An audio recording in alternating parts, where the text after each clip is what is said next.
Almost everyone feels financially behind. Even people who look like they're doing well. Good job, decent salary, stable life, and still something feels off. You wake up, go to work, do what you're supposed to do, but instead of feeling more secure each year, you feel more tense, like you're late to something, like you missed a turn, like everyone else knows a secret you don't. And that feeling follows you everywhere. Here's the uncomfortable truth. If everyone feels behind, then the problem isn't individual failure, it's the system we're using to measure success. Because not everyone can be behind at the same time.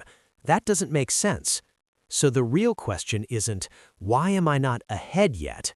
The real question is, why does progress feel invisible now? And once you see the answer, a lot of the pressure starts to make sense. Let's rewind. When you were younger, progress was obvious. You moved up one grade every year. You learned new things. You got better at stuff. Life felt like a straight line forward. Money felt simple too. You were taught a very clean story. Go to school, get a job, work hard, earn more each year. Life gets easier. That story worked for a long time, for your parents and your grandparents. If they earned more than last year, they could afford more than last year, a better home, more stability, a sense of safety. So we learned something very early. More money equals progress, and progress feels good. It feels like you're winning. But that story depends on one very fragile thing, a stable world. And the world quietly stopped being stable. At first, it wasn't obvious. You still got raises, you still advanced, your income still went up. So you expected the same reward, less stress, more breathing room, a feeling of being set. But instead, something strange happened. You earned more and felt poorer. Your paycheck grew, but so did your anxiety. Bills felt heavier, not lighter. Saving felt harder, not easier. It was like running faster but going nowhere, like being on a treadmill. No matter how much effort you put in, the scenery never changed. That's when the quiet panic starts, because your brain says, if this doesn't feel better now, when will it? Here's the shift most people don't notice. Your money stopped being compared to your past and started being compared to everyone else. In the past, you looked at where you were last year. Today, you look sideways at coworkers, at friends, at people online. And everyone else isn't just your neighborhood anymore. It's thousands of people on your phone. People who only show the highlight reel. New cars, vacations, big homes, freedom. You don't see their debt. You don't see their stress. You don't see what they gave up. But your brain still compares. And comparison does something dangerous. It moves the finish line. You think you're chasing stability, but what you're actually chasing is a moving target. Let's make this simple. Imagine a carrot hanging in front of you. At first, it's close enough to reach, so you walk faster. But every step you take, the carrot moves forward. You're not slow. The carrot is moving. That's modern money. As incomes slowly rise, costs rise faster. Housing rises, healthcare rises, education rises, childcare rises, basic life rises. So even when you're doing better, the reward feels smaller. Your effort increases, your relief doesn't. And your brain hates that mismatch, because effort is supposed to lead to payoff. When it doesn't, your brain assumes you're failing. But you're not. The system changed. There's another pressure that makes everything worse. Timelines. Invisible timelines you never agreed to. By this age, you should have this. By that age, you should have that. A house, savings, security. Those timelines were built for a cheaper world, a slower world. A world where one income could support a family. But we still judge ourselves by them. So when life doesn't match the schedule, we don't question the schedule. We blame ourselves. I should be further ahead by now. That sentence feels personal, but it isn't. It's structural. You're comparing your life to an outdated map. And then there's the biggest shift of all. Money used to measure survival. Can you pay rent? Can you eat? Can you stay safe? Now, money measures status, where you live, how flexible your time is, how calm your future feels. Status has no finish line. There is always someone ahead, someone richer, someone freer, someone who looks like they figured it out.